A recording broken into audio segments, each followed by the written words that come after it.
오늘 마가복음을 우리가 살펴보는데요. 이 마가복음을 기록한 마가는 이 이야기를 이렇게 풀어나가다가 중간중간에 전혀 다른 이야기를 끼워 넣는, 삽입하는 그런 형태의 방식을 종종 사용합니다. 우리 앞부분에서도 살펴보았는데요. 오늘 본문이 그런 내용입니다. 자세히 들여다보면 이제 문맥에 안 맞는 이야기 같은데 끼워 넣었는데요. 사실은 전혀 엉뚱한 얘기가 아니라 어떤 이야기를, 기법을 살려내는, 이야기를 살려내기 위해서 사용하는 방식인데요. 지난주 우리 살펴봤던 7절부터 13절까지 예수님이 제자들을 보내신 후에 사역했던 내용들, 그의 내용이 있다가 이야기가 오늘 본문에서 끊겨요. 그리고 다시 어디에 이어지는 30절로 가야 이어집니다.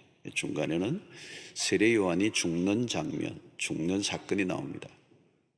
그래서 오늘 14절부터 29절까지 이 얘기는 세례 요한에 대한 죽음의 과정, 헤롯에 대한 얘기가 나오는데, 오늘 본문의 이야기를 자세히 읽다 보면, 여러분들이 성경 읽다 보면 뭐가 이렇게 막 뒤섞여 있는 것 같은 느낌이 들어요. 시간의 배열이 뒤섞여 있어서 그렇습니다. 오늘 14절부터 16절은 이미 이제 세례 요한이 죽은 이후에 지금 현재형으로 지금 쓰여지고 있는데요. 예수님의 사역이 주목을 받자 헤롯이 깜짝 놀라는 거예요. 죽은 세례 요한이 다시 살아난 거 아닌가, 이렇게 착각을 했습니다. 이 세례 요한이 잡혔던, 세례 요한이 죽는 얘기는 그동안 나오지 않았습니다. 근데 이미 죽었던 거죠. 세례 요한이 붙잡혔던 얘기가 나옵니다. 1장 14절 마가복음 시작할 때 나왔습니다. 요한이 잡힌 후 예수께서 갈릴리에 오셔서 하나님의 복음을 전파하여. 이 세례 요한이 잡혔다는 것 외에는 그동안 언급이 없었습니다. 그래서 그동안 무슨 일이 일어났는지 알 수가 없었어요. 거대한 센세이션을 일으켰던 세례 요한.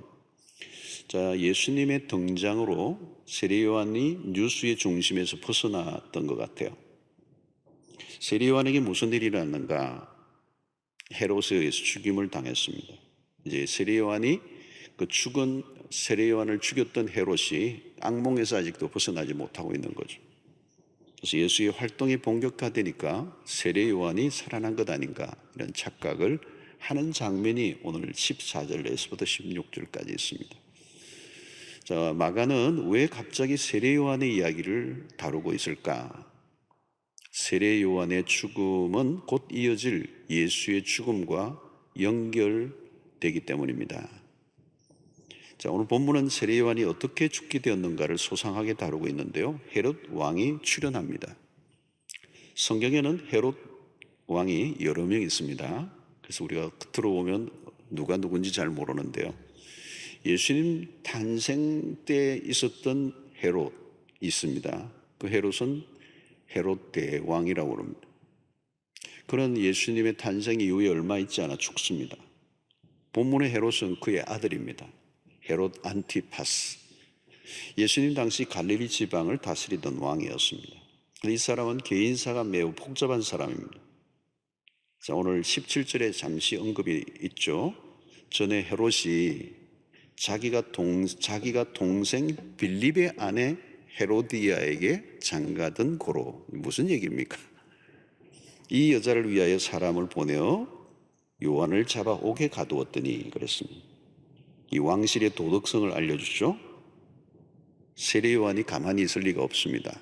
회개와 심판을 선포하는 이 세례 요한이 죄를 지적한 거죠. 그러니까 감옥에 집어넣어 버린 것입니다. 18절 보면 이에 요한이 헤롯에게 말하되 동생의 아내를 취하는 것이 옳지 않다 하였습니다. 당연한 얘기죠. 헤롯은 그냥 이혼을 한 게 아니고요, 동생의 아내를 빼앗기 위하여 자신의 아내를 버린 것입니다. 굉장히 죄질이 나쁜 것입니다. 이것은 명확하게 모세의 율법을 어긴 불법이죠. 자, 이것은 당대의 가장 핫한 왕실 스캔들입니다. 여러분, 왕실에서 일어난 스캔들은 언제나 오늘날도 특종감이죠. 영국의 왕실 얘기는 늘 하더라고요, 신문에. 왕실의 이야기는 아주 흥미롭고요, 또 또 특별히 왕실 가운데서도 이런 성적인 사건들, 이런 불륜 이런 거는 핫 스토리가 되죠. 온 백성들이 수군거렸을 겁니다. 그리고 이 사건에 대해서 알만한 사람들은 다 알고 있습니다. 그 쉬쉬하고 있는 거죠. 직언할 사람이 아무도 없어요. 잘못 직언하다가는 죽을 수도 있기 때문에. 이때 세례요한이 나타난 겁니다. 그래서 개인적인 감정으로 이 왕을 공격한 게 아니고 하나님의 말씀을 분명히 어겼으니까. 다윗 앞에 나단 선지자와 같습니다. 바로 이것이 선지자의 사명이죠. 헤로드 왕의 죄는 겉으로 보면 동생의 아내를 취한 부도덕함이지만 그것보다 더 큰 죄가 있습니다. 하나님을 두려워하지 않는 죄입니다. 여러분, 어떤 죄도 하나님을 무시하지 않고는 지을 수가 없습니다. 하나님과 관련된 것입니다. 이 죄는 하나님을 무시할 때 저지르는 것입니다. 죄를 짓는 순간 인간은 자신이 하나님의 자리에 앉죠. 그래서 요한의 메시지는 분명합니다. 하나님의 말씀을 어겼기 때문에 말씀으로 다시 돌아오라는 거예요. 자, 세례 요한의 설교의 특징이 있는데요. 돌려서 말하지 않습니다. 그냥 직언을 합니다. 죄를 죄라고 선포하는 거죠. 이것이 회개를 촉구하는 설교자의 모습입니다. 오늘도 여러분 설교자도 마찬가지입니다. 가끔 타협의 유혹을 받을 때가 있어요. 적당한 수준에서 다루고 마라, 이런 유혹이 있습니다. 목회를 오래 하다 보면 청중들의 비위에 맞춘 설교자가 되기가 쉬워요. 좋은 것이 좋다는 편을 택하게 되죠. 그리고 자칫 너무 그냥 죄를 적나라하게 공격하면 위험할 수도 있습니다. 설교자의 중요한 덕목은 담대함입니다. 때로는 청중의 저항과 싸워야 되죠. 죄를 지적하는 일은 어려운 일입니다. 또 죄를 지적당하는 쪽도 감정이 상하죠. 회개를 촉구할 때 회개 대신에 역공을 받을 가능성이 있습니다. 구약의 선지자들은 주로 이 역공을 많이 당했습니다. 예레미야 시대나 이사야 시대나 그 아모스나 호세아 시대도 마찬가지예요. 이 선지자들은 다 고난을 당하는 것입니다. 왜냐하면 직언을 해야 되기 때문에, 백성들의 죄를 고발하기 때문에. 그래서 많은 참 선지자들은 죽임을 당했습니다. 그래서 어떤 시대든지 당당하게 죄를 고발하는 선지자는 적어질 수밖에 없습니다. 그래서 대개는 진짜 선지자들보다 거짓 선지자들이 훨씬 더 많아지는 것입니다. 죄를 지적받으면 사람들이 더 강팍해지는 경우가 많아요. 자, 오늘 요한의 지적에 대한, 죄의 고발에 대한 헤로디아의 반응은 매우 적극적입니다. 19절을 보면 헤로디아가, 이 헤롯과 그러니까 제수씨가 되는 거죠. 이 헤로디아가 요한을 원수로 여겨. 왜요? 죄를 지적하니까. 그를 원수로 여겨 죽이고자 하였으되 하지 못한 것은, 자기가 죽일 권한은 없는 거죠. 권한은 왕이 있으니까. 회개 대신에 이를 갈고 있는 거죠. 자, 그런데 이 헤롯은 좀 더 다른 반응을 보이고 있습니다. 20절에 보니까 헤롯이 요한을 의롭고 거룩한 사람으로 알고 두려워하여 보호하며 또 그의 말을 들을 때에 크게 번민을 하면서도, 죄를 지적하는 얘기를 들으니까 번민이 일어나는 거예요. 그런데도 달갑게 들음이러라 그랬어요. 이 헤롯은 세례 요한에 대한 두려움이 있었습니다. 그 두려움이 어디로부터 오는 것입니까? 하나님에 대한 두려움도 있겠죠. 그리고 자신의 양심에서 들려오는 소리가 있는 겁니다. 그동안 그가 보아온 요한은 선지자다운 선지자였습니다. 헤롯은 세례 요한을 알아본 거죠. 그리고 그 안에 최소한의 양심이 작동하고 있었습니다. 그래서 세례 요한의 말을 들을 때 크게 번민했다. 이 말은 헤롯의 양심의 불이 아직 켜져 있었다는 겁니다. 양심이 작동하고 있다는 거예요. 그래서 깊은 번뇌, 갈등을 하고 있는 겁니다. 자, 세례 요한을 죽이지 못한 또 다른 요인이 있습니다. 그것은 마가복음에서는 얘기하지 않지만 마태복음을 보면 14장 5절에 헤롯이 요한을 죽이려 하되 무리가 그를 선지자로 여김으로 그들을 두려워하더니 그랬습니다. 헤롯은 지금 대중의 눈치를 보고 있습니다. 대중을 의식을 하고 있다는 말은 그의 왕권이 약해져 있다는 걸 의미합니다. 허약한 권력자일수록 백성들의 눈치를 많이 보게 됩니다. 지지율에 매우 민감해지죠. 백성의 눈치를 보는 이유는 국가를 위해서가 아닙니다. 자신의 안위 때문입니다. 헤롯의 입장에서 세례요한이 대중의 주목을 받고 있는 일이 매우 신경이 쓰였습니다. 세례요한을 제거할 수도 없고 그대로 두기도 어려운 민감한 사안이 되었습니다. 헤롯의 머리가 매우 복잡해진 거죠. 헤로디아의 눈치를 보랴, 백성들의 눈치를 보랴, 세례요한의 존재도 두려워. 왕이지만 눈칫밥을 먹고 살고 있는 것입니다. 오늘 본문에 눈에 띄는 것은 헤롯의 이중성입니다. 헤롯은 지금 결단을 해야 될 순간에 결단을 미루고 있는 거죠. 매우 우유부단한 왕의 모습입니다. 그동안 헤롯은 요한의 메시지에 귀를 기울였습니다. 오늘 여기도 말씀을 달갑게 들었다는 거죠. 달갑게 들었다, 기쁘게 들었다는 겁니다. 헤롯은 세례 요한을 존중히 여겼어요. 그래서 그를 보호하려고 한 겁니다. 그런데 여러분, 거기까지예요. 여기서 헤롯의 이중성이 드러나고 있습니다. 그는 아는 것과 행동하는 것이 분리되어 있습니다. 이게 무슨 모습입니까?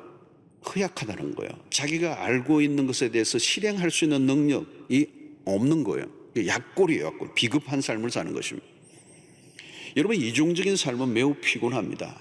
이중적인 삶은 오래가지 않아 위기를 맞게 될 수밖에 없어요. 우리도 마찬가지입니다. 여러분, 기도 생활도 하고 연약한 사람들 돕는 헌금에도 참여합니다. 누가 봐도 믿음 생활을 하고 있어 보여요. 말씀의 은혜도 받습니다. 근데 들여다보면 이중적일 때가 있습니다. 여전히 이중적인 삶을 사는 것, 여러분, 교회를 다니는 것과 신자답게 사는 것은 다른 것입니다. 말씀을 열심히 듣고 은혜 받는 것과 그 말씀을 따라 그대로 사는 것은 다른 얘기입니다. 이중적인 삶은 결국 갈등을 낳게 됩니다. 갈등을 처리하지 않으면 갈등을 처리하려고 하면 이중적인 삶을 청산해야 합니다. 그런데 헤롯은 모호한 태도를 보이고 있습니다. 그러나 이런 이중적인 삶은 오래 유지할 수가 없어요. 반드시 위기를 맞게 됩니다. 헤롯의 이중적인 태도는 결국 큰 사건으로 연결됩니다. 그것이 오늘의 이야기예요. 오늘 이야기는 헤롯의 이 왕의 생일날에 벌어진 일입니다. 사건은 왕과 신하들이 가득한 무도회장에서 벌어지죠. 분위기를 돋구는 음악이 막 흐르는데 한 사람이 무대 중앙으로 탁 나오는데 매우 관능적인 춤을 추고 있는 거죠. 댄싱 걸. 그녀의 이름은 헤롯의 의붓딸 살로메예요. 살로메. 술에 취한 헤롯은 춤을 추는 딸의 모습에 마음이 녹아내려였어요. 마침내 딸에게 감당하지 못할 약속을 내겁니다. 너가 원하는 것이 무엇이냐? 무엇이든지 내가 주겠다. 헤롯은 자신의 권력에 취해 허세를 부립니다. 무엇이든지 원하는 대로 주겠다. 나라의 절반이라도 주겠다고 맹세까지 합니다. 여러분, 여기서 헤롯의 정신 상태를 보면 내면의 불안함이 깃들여 있음을 보여주죠. 헛세를 보일 때는 내면의 불안정함이 있다는 걸 의미합니다. 소위 헛소리를 하는 거죠. 살로메는 그의 어머니 헤로디아에게로 당장 달려가 내가 무엇을 구해야 하는지를 묻습니다. 묻자마자 헤로디아는 가슴 속에 묻었던 속내를 당장 털어놓죠. 세례 요한의 머리를 달라고 해라. 살로메는 당장 왕에게로 뛰어가 그 말을 전하죠. 이 말을 들은 헤롯은 술이 한순간에 깹니다. 26절에 보니까 왕이 심히 근심하나 자기가 맹세한 것과 그 안전자들로 인하여 그를 거절할 수 없는지라. 그를 거절할 수 없었다. 왕은 심히 근심했어요. 여러분, 이때 근심했다는 말은 뭘까요? 갈등하고 있다는 겁니다. 어느 쪽을 선택해야 될 것인가? 지금 이 딸의 얘기를 받아들이고 세리 요한을 죽일 것인가? 아니면 이 일은 매우 악한 일이기 때문에 거절을 해야 되는 것인가? 근심했다는 말은 매우 중요한 대목이에요, 여러분. 여러분, 근심하고 있을 그때 돌이켜야 합니다. 그런 지금은 경계선에 서 있는 것입니다. 선을 지켜야 돼요. 그런데 그 경계선을 넘는 거죠. 오늘 왕은 그 경계선을 넘어버립니다. 이유는 왕의 체면, 자기가 한 말을 지켜야 되기 때문에. 신하들 앞에서 자신의 체면을 구기고 싶지 않았습니다. 자신의 위신과 체면 때문에 세례 요한을 죽이는 쪽을 선택합니다. 순간적으로 분별력을 잃어버렸습니다. 헤롯은 외형적으로는 왕권을 휘두르고 있었지만 실상은 우유부단한 허약한 왕이었어요. 권력자의 허상입니다. 헤로디아는 이런 헤롯의 연약함을 알고 있었습니다. 그에게 맡기면 세례 요한의 입을 막을 수 없고 자신들의 죄는 계속 폭로될 수밖에 없다는 걸 알았어요. 그래서 교묘한 계획을 세워 왕이 요한을 죽일 수밖에 없는 상황으로 몰아갔습니다. 여러분, 오늘 여기 이 파티에는 술과 춤과 여자가 동원되고 있어요. 악은 기습적으로 공격하여 한순간에 무너뜨립니다. 헤롯은 결정을 미루다가 타의에 의해 결정을 당하는 쪽이 됩니다. 성도 여러분, 선한 결정을 미루면 악한 결정에 밀고 들어올 수 있습니다. 적극적으로 선을 행하지 않는 상태는 이미 죄의 영향력 아래 들어갈 위험성을 갖고 있습니다. 이중적 태도는 그런 면에서 매우 위험한 것입니다. 여러분, 이중성은 어떻게 시작되는 것입니까? 자신 안에 있는 양심의 소리를 거부하는 것에서부터 시작이 되는 겁니다. 하나님이 인간을 지으실 때 우리 안에 양심이라는 걸 만들어 놓으셨어요. 양심이 있습니다. 우리의 내면에는 언제나 양심의 소리가 있어요. 그래서 마음대로 죄를 지을 수 없는 이유는 하나님을 믿지 않는 사람이라도 양심의 소리 때문에. 하나님을 모르는 사람도 양심의 소리를 무시할 수가 없습니다. 그래서 여러분, 죄를 짓고 숨어지던 사람이요, 공소시효가 하루밖에 남지 않았는데 자수하는 일들이 있어요. 왜 그럴까요? 양심 때문입니다. 이 양심의 소리가 계속 들리니까 견딜 수가 없는 거예요. 미치는 거예요. 잠도 안 오고 일이 손에 잡히지도 않아. 양심은 인간을 인간으로 살게 하는 최후의 보루입니다. 양심을 계속 무시하기 시작하면 양심이 무디어지죠. 심하면 어떤 상태에 된다고 하죠? 양심의 화인을 맞았다 그랬죠. 헤롯은 자신의 부도덕한 삶과 세례 요한의 죄의 지적 가운데서 갈등하는 모습을 보였습니다. 그때 양심의 소리에 정직하게 반응해야 합니다. 고민과 갈등을 거쳐 결단을 내려야 되는 거죠. 성도 여러분, 믿음 생활은 결단하는 것입니다. 의지적인 결단을 내릴 때 내려야 하는 거죠. 말씀을 들을 때마다 회개와 복종을 결단해야 하는 겁니다. 결단을 미루거나 거부하면 절망적인 상태로 빠져 들어가게 된다는 거예요. 헤롯에게 어떤 일이 일어납니까? 이제 오늘 시간이 상당히 흘러 예수님의 십자가 처형 직전에 헤롯이 어느 정도로 변해 있는가를 우리는 성경을 통하여 보아야 합니다. 누가복음 23장 6절로 8절에 보면 빌라도가 듣고 그가 갈릴리 사람이냐 물어 헤롯의 관할에 속한 줄 알고 헤롯에게 예수님을 보내요. 그때 헤롯이 예루살렘에 있더라. 헤롯이 예수를 보고 매우 기뻐하니 이는 그의 소문을 들었으므로 보고자 한 지 오래였고 또한 무엇이나 이적 행하심을 볼까 바랐던 연고로라. 예수님을 만난 것을 기뻐하는 것은 결코 예수님에 대한 호의적, 긍정적 태도가 아니에요. 그는 예수님에 대한 호기심 정도였습니다. 사실 세례 요한 앞에서 헤롯은 앞서서 두려움을 느꼈던 사람이에요.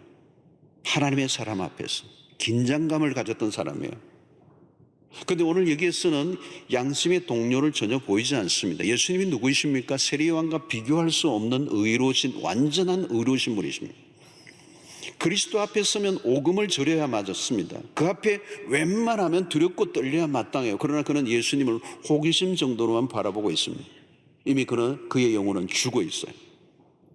양심이 점점 무뎌지면 감각이 없어집니다. 예수 앞에 섰다는 것이야말로 절호의 기회죠. 그러나 그는 자신의 죄에 대한 회개보다 악을 행합니다.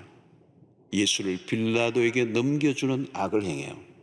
누가복음 23장 11절로 12절을 보면 헤롯이 그 군인들과 함께 예수를 업신여기며 희롱하고 빛난 옷을 입혀 빌라도에게 도로 보내니 헤롯과 빌라도가 전에는 원수였으나 당일에 서로 친구가 되니라. 한 인간이 이렇게 망가졌습니다. 그런 군인들과 함께 예수를 희롱하고 있습니다. 빌라도와 이전에는 원수지간이었지만 예수를 죽인 이 불법의 절친이 됩니다. 예수를 죽이는 악의 공모자가 돼요. 심각한 상태까지 떨어진 겁니다. 세례 요한의 이야기를 듣고 두려움을 느낄 때까지만 해도 이 인간이 그런 대로 가능성이 있어 보였어요. 그러나 지금은 망가질 대로 망가졌어요. 예수를 죽이는 일에 적극적으로 가담하고 있습니다. 어떻게 이렇게 되었습니까? 세례 요한의 메시지를 거부할 때부터 이런 시작되었어요. 사랑하는 성도 여러분, 타락은 하루아침에 일어나는 일이 아닙니다. 악도 시간 속에 숙성이 돼요. 하나님의 음성을 흘려 듣다 보면 조금씩 맛이 갑니다. 여러분, 신앙이 갑자기 망가지는 일은 없습니다. 대개는 서서히 망가져요. 조금씩 하나님으로부터 멀어지는 겁니다. 마귀가 사용하는 방식도 그렇습니다. 하나님에 대한 관심보다 다른 것에 관심을 가지도록 자꾸 이끌어가죠. 우리와 하나님과의 거리를 조금씩 벌려놓습니다. 여러분, 어떤 때는 처음에는 주일 한번 빠지면 막 죽는 줄 알았어요. 근데 여러 번 빠지면요, 안 죽을 것 같아요. 그리고 나중에는요, 빠지는 걸 인조해요. 자신도 모르는 가운데 벌어지는 일들이요.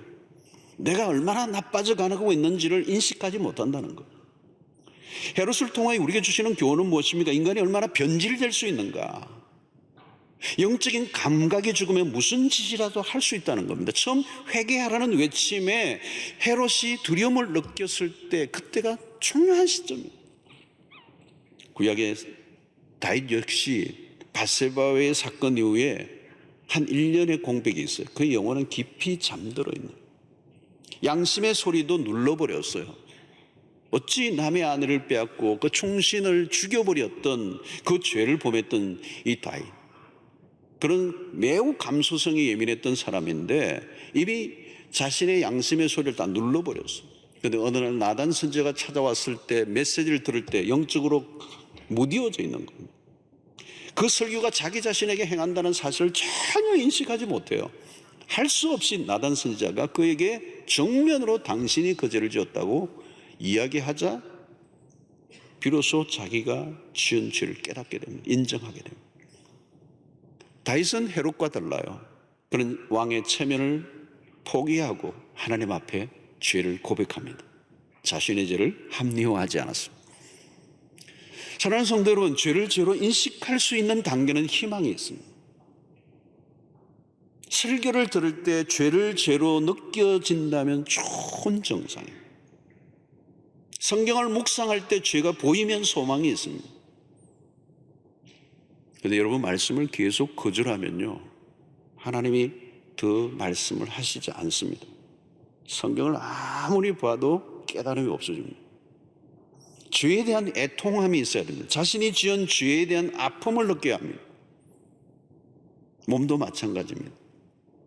통증이 없는 상태가 위험합니다. 그래서 하나님이 우리의 몸에 통증을 주신 것, 폴 브랜드라는 박사는 이 통증은 우리에게 어떤 몸의 고통을 느끼게 하는 것은 하나님이 주신 선물이라는 거예요.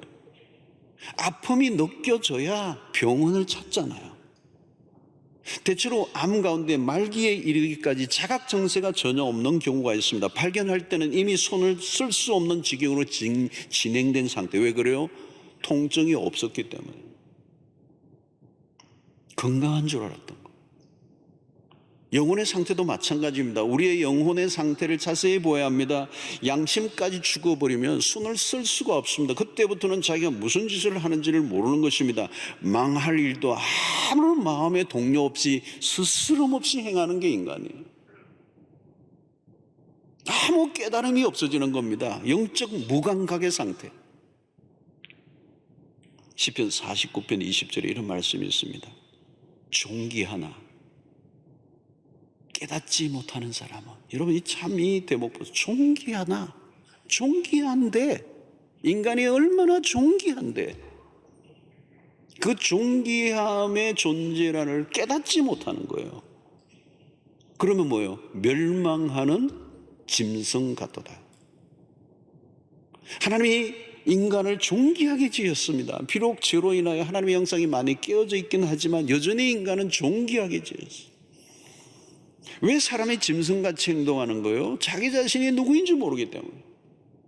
자신이 누구인지 모르면 자신이 무슨 짓을 하는지 알 길이 없는 겁니다. 결국 멸망이 바로 앞에 놓여 있는 삶을 살게 된다는 거예요. 그래서 예언자들의 역할이 무엇입니까? 사람들의 영혼을 일깨우는 것입니다. 어떻게 해요? 당신이 얼마나 존귀한 존재인가, 그걸 깨닫게 하는 일을 하는 거죠. 인간이 자신이 얼마나 존귀한 자인가를 놓쳐버리면 별짓을 다 하게 되는 겁니다. 선지자는 영혼의 잠을 잔 자들을 깨우는 역할을 하는 것이죠. 오늘날도 마찬가지입니다. 설교자의 역할이 중요합니다. 사람들을 늘 흔들어 깨우는 일을 하는 것이죠. 멸망의 자리에 이르지 않도록 인간이 얼마나 존귀한 존재인가를 알려주는 일을 해야 하는 것입니다. 그래서 우리는 죄를 깨닫게 하죠. 그 죄의 문제에 직면하도록 하는 것이 설교자의 역할이에요. 때로는 부드러운 어투로, 때로는 강력한 어법으로 사람들의 내면을 뚫고 들어가 울림이 있도록 외치는 일을 설교자들이 하는 것입니다. 잠자는 사람을 깨우면요, 때로는 화를 내요. 기분 나빠하기도 합니다. 죄를 지적하는 일을 통하여 사람들이 달가워하지 않기 때문에 설교자들은 내면에 늘 번민이 있습니다. 현실과 타협하고 싶은 것이죠. 압력을 견뎌내야 돼요. 때로는 미움을 당할 수도 있지만 그럼에도 외쳐야 합니다. 죄를 다루는 일은 언제나 즐거운 일이 아닙니다. 그러나 설교는 죄를 다루는 일이 핵심이에요. 여러분, 죄를 다루지 않으면요, 복음이 필요 없습니다. 물론 죄를 드러내고 지적하는 게 목적이 아니죠. 복음으로 이끄는 것이 목적입니다. 복음을 알지 못하는 사람은 설교자를 오해해요. 사람들은 복음을 달구하지 않기 때문에 죄를 지적하는 일은 매우 위험한 일이 되는 것입니다. 죄인의 정체를 드러내는 일로 인하여 세례 요한은 죽음에 이르게 됩니다. 영적으로 어두운 시대의 선지자의 사명이 얼마나 거칠고 힘든가를 세례 요한의 죽음을 통하여 우리에게 알려주고 있습니다. 성도 여러분, 세례 요한이 죽었다는 것은 무엇을 시사하고 있는 것입니까? 세상 속에서 그리스도인들이 당할 운명을 상징적으로 그려주고 있는 것입니다. 세상 속에서 그리스도인이 빛으로 살면 핍박을 받게 되어 있습니다. 어둠의 공격을 피할 수가 없습니다. 거짓에 동참하지 않고 진실을 말하면 환대를 받지 못합니다. 그런 것을 그러다고 말하는 순간 미움을 당하게 되는 것입니다. 요즘 우리가 사는 시대는 2000년 전이나 별반 다르지 않아요. 영적인 바른 소리가 먹혀 들어가지 않는 시대를 살고 있습니다. 세상 속에 있는 그리스도인 역시 이 죄의 오염도 안에 들어가 있어요. 로마서 13장 11절로 14절에 보면, 또한 너희가 이 시기를 알거니와 자다가 깰 때가 벌써 되었으니 이는 이제 우리의 구원이 처음 믿을 때보다 가까웠습니다. 밤이 깊고 낮이 가까웠으니 그러므로 우리가 어둠의 일을 벗고 빛의 갑옷을 입자.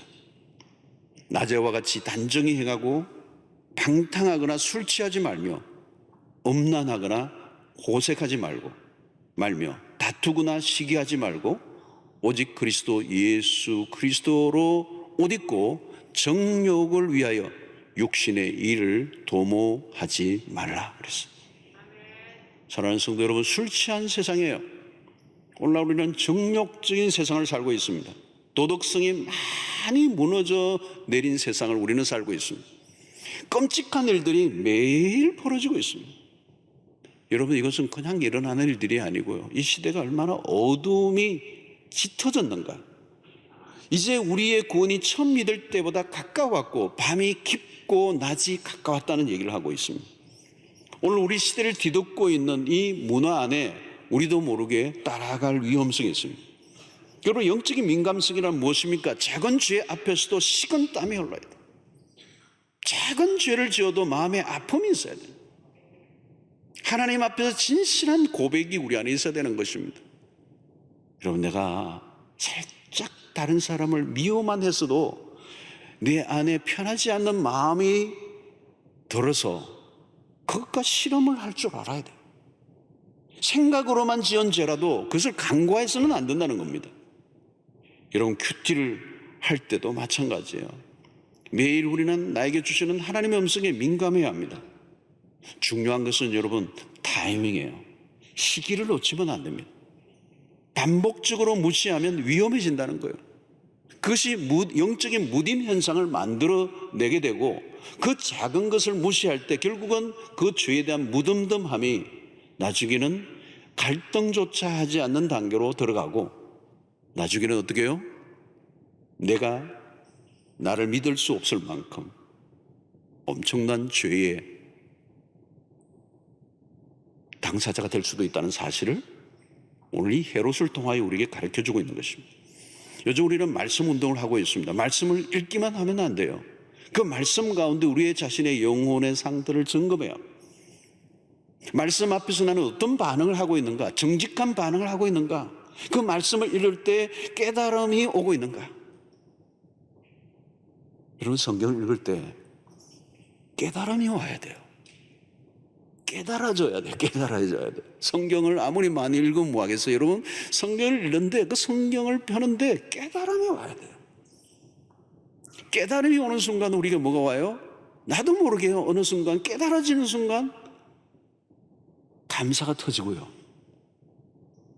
깨달음이 막 오는 순간 나도 모르게 내 안에 있는 회개해야 할 것들이 보여요. 그냥 내 안에 있는 고백해야 될 죄가 있다는 사실을 깨닫게 되는 거예요. 그래서 말씀 운동을 하면 이 말씀 운동은 반드시 무슨 운동으로 이어지게 되는가 하면 회개 운동으로 이어져요. 그게 정상입니다. 그래서 회개에 합당한 열매를 맺게 되는 것입니다. 그래서 돌이킬 때 돌이킬 줄 아는 것, 죄에 대해서 아픔을 느낄 때 소극적으로 대응하지 말라는 겁니다. 신자에게 최악의 상황은 언제인지 아십니까 여러분? 하나님의 말씀이 더 이상 들리지 않을 때, 다르게 보면 깨달아지지 않을 때. 그 말은 뭐예요? 이미 죄에 대한 갈등이 사라져버렸다는 거예요. 그 다음에 우리에게 일어날 일은 어떤 일인지 아무도 알 길이 없어요. 오늘 본문을 통해서 주시는 메시지는 무엇입니까? 믿음의 길을 걷는다는 것은 쉬운 길이 아니라는 것을 우리에게 알려줍니다. 복음이 전해지는 현장은 언제나 치열하다는 것.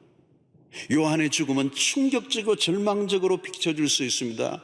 하나님의 복음을 증거했던 예수 그리스도의 길을 예비했던 세례요한, 어떻게 권력자에 의해서 힘없이 목이 잘려 소반에 담겨진 채로 올려지는 이 비참한 비극적 죽음, 어떻게 하나님이 보호해 주시지 않은 것 같은.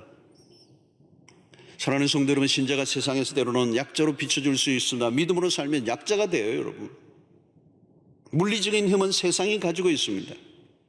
세상 속에서 신자는 초라하게 보일 수가 있어요.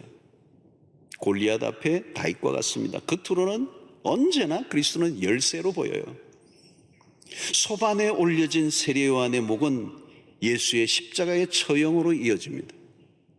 뿐만 아니라 마가는 이 기록을 하는 가운데서 제자들에게 지금 주시는 메시지가 있어요.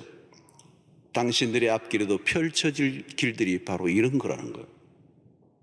사랑하는 성도 여러분, 그리스도인이 믿음으로 살아갈 때도 역시 오늘 세례 요한이 겪었던 이 핍박과 시련이 누구에게나 올 수 있습니다. 그러나 여러분, 그것으로 끝나는 것은 아닙니다. 헤롯이 통치하는 나라가 왕성해 보이지만 오래 가지 못합니다. 하나님이 통치하시는 나라만이 영원한 것입니다. 악은 영원히 번성할 수가 없습니다. 의인의 고난도 영원히 지속되지 않습니다. 비겁한 헤롯과 진리 앞에서 담대한 삶을 산 세례 요한은 너무도 대조적입니다. 그리스도만이 승리의 왕이 되십니다. 요한은 비록 죽었지만 그가 선포한 하나님의 나라는 다가오고 있습니다. 그리스도가 다시 오시면 선악간의 세상을 심판하실 것입니다.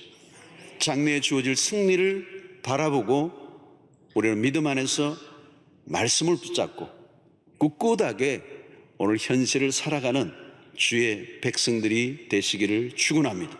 그리스도의 죽으심이 결코 끝이 아니고 부활이 있었던 것처럼 말씀을 따라 살아가는 그리스도인들에게 마침내 승리가 보장되어 있음을 믿고 오늘 믿음으로 담대하게 기죽지 않고 자신의 믿음의 태도를 유지하며 진리 가운데 살아가는 여러분들 되시기를 주의 이름으로 축원합니다.